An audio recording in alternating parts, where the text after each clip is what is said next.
हमारा भारत देश, जिसके उत्तर में हिमालय तथा दक्षिण में समुद्र, और इस भारत देश में रहने वाले हम सभी भारतीय यहाँ रहते हैं। नमस्कार, मैं अजय नागेश्वर। अभी मैं धर्म नगरी, भक्ति नगरी, ज्ञान नगरी, वैराग नगरी, ग्राम खामी से आपके बीच में हूँ। और हम जनपद पंचायत केवलारी अंतर्गत ग्राम पंचायत खामी है, उसी के अंतर्गत ये चोखापाट बाबा है। आप देख सकते हैं पीछे यहाँ पे भजन मंडली चल रही है। 2 दिन से यहाँ पे अखंड रामायण का पाठ हुआ और विशाल कांवड़ यात्रा निकाली गई, जिसका समापन अभी होने वाला है। समापन हो ही गया है, भंडारे के साथ ही आज इसका समापन हो जाएगा। यहाँ पे हमारे गांव के ग्रामीण पहुंचे हुए हैं, उनसे बात करते हैं कि आखिर इस जगह की क्या मान्यता है। टक्कन सी टेमरे जी, आइए उनसे जानते हैं इस जगह की मान्यता के बारे में। जी सर। ये अपने ग्राम खामी का मतलब वन देवता ही कहा जाए इसको। जी, बहुत पहले से पूर्वजों के समय से इसको मनाते आ रहे हैं चोखापाट बाबा के नाम से। यहाँ अपनी पूरी मन्नत पूरी होती है और अभी 3-4 साल हो गए यहाँ पर अखंड पाठ होता है, कावड़ यात्रा निकाली जाती है और सभी लोग अच्छे से मनाते हैं इसको। क्या मान्यता है यहाँ की? क्या कुछ काम हो जाते हैं यहाँ पे? हाँ, यहाँ पर ऐसा है कि अपने को जैसे कोई मवेशी गुम गई या अपने को बरसात की आवश्यकता है तो उस समय मन्नत मांग लो चोखापाट बाबा से, तो पूरी हो जाती है मन्नत। क्या करना पड़ता है अगर ऐसा बारिश करवाना है या फिर कुछ चीजें गुम गई हैं तो मिलने के लिए क्या करना पड़ता है यहाँ आकर? हाँ, उनको चोखापाट बाबा को हाथ पैर जोड़ो, सुमरो कि हे चोखापाट बाबा हमारी मन्नत पूरी करो, हमारी मवेशी गुम गई हैं तो वो मिल जाए। हम आपके दरबार में अखंड रामायण करेंगे, मंडली करेंगे और जो भी अपना फल फूल नारियल चढ़ाना है वो चढ़ाते हैं, तो मन्नत पूरी होती है। चलिए, बहुत बहुत धन्यवाद। और भी ग्रामीण उनसे बात करते हैं। गणेश बोपचे जी से बात करते हैं, इस जगह की मान्यता के बारे में कुछ बताएं। हमारे पूर्वज लोगों ने बताया कि हमारे वन देवता है और इनकी मान्यता यह है कि जब किसी की मवेशी अगर गुम हो जाती थी, पहले जंगल ज़्यादा था, उस समय में मवेशी अगर गुम हो गई तो बाबा के दरबार में आते थे, मत्था टेकते थे, एक नारियल चढ़ाते श्रीफल, तो उनकी मवेशी तत्काल मिल जाती थी। ये हमारे बुजुर्गों ने बताया और इसकी मान्यता और भी है। जहाँ तक हमको मालूम है कि यहाँ प्रति अनुसार रामायण पाठ होता है हर वर्ष। यहाँ पे पहले रामायण मंडल होती थी, अब 4था वर्ष है जहाँ रामायण पाठ होता है।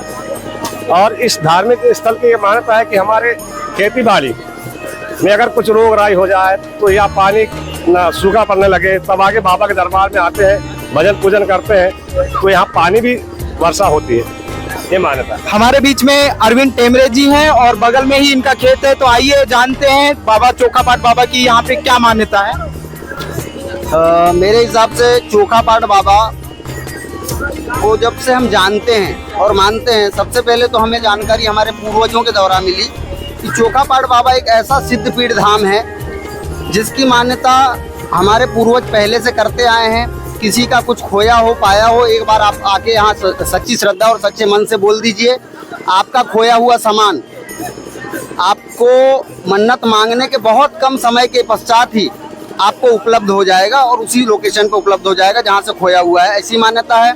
और हमारा जो गांव है बहुत कृषि प्रधान गांव है।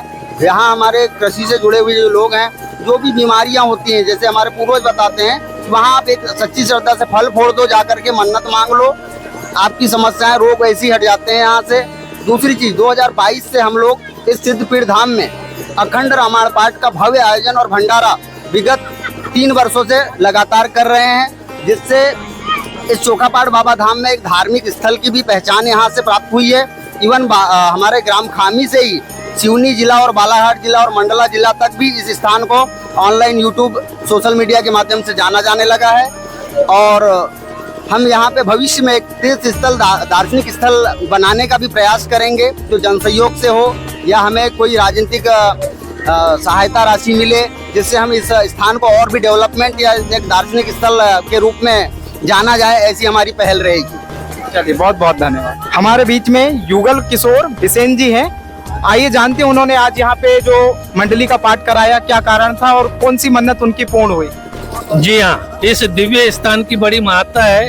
हमारे ग्राम खाबी में संगम तट स्थल पे ये बाबा जी का स्थान है और हमें यहाँ पे बहुत बड़ी उपलब्धि प्राप्त हुई है अब उपलब्धि क्या कहूँ उसको, छोटे बड़े रूप में लेके मेरी बड़ी आस्था पूरी हुई है। यहाँ पे एक मेरा बालक का मोबाइल गुम हो चुका था, इस बाबा की महान कृपा से ऐसा कुछ हुआ कि वो बहुत ही सरल तरीका से हमें प्राप्त हो गया, जो मुश्किल से मुश्किल था मिलना। कब घुमा था मोबाइल? ये परसों क्या तारीख थी, मुझे तारीख ध्यान नहीं आ रही। 2 दिन पहले। हाँ, 2 दिन पहले घुमा था, रात में नहीं मिल पाया और सुबह 8-9 बजे हाथों हाथ आ गया मोबाइल, बिना किसी कुछ किए हुए। बाबा की बड़ी महिमा अपार है और बहुत बढ़िया। आपने यहाँ आकर कुछ? हाँ, बाबा से मन्नत किया था कि अगर बाबा जी मन्नत मेरी पूरी होगी तो मैं मंडल का कार्यक्रम रखूंगा, और इसी उपलक्ष्य में आज मंडल का कार्यक्रम भी रखा है मैंने, और मेरी मन्नत पूरी हुई। मोबाइल भी मिला, 30,000 का मोबाइल था।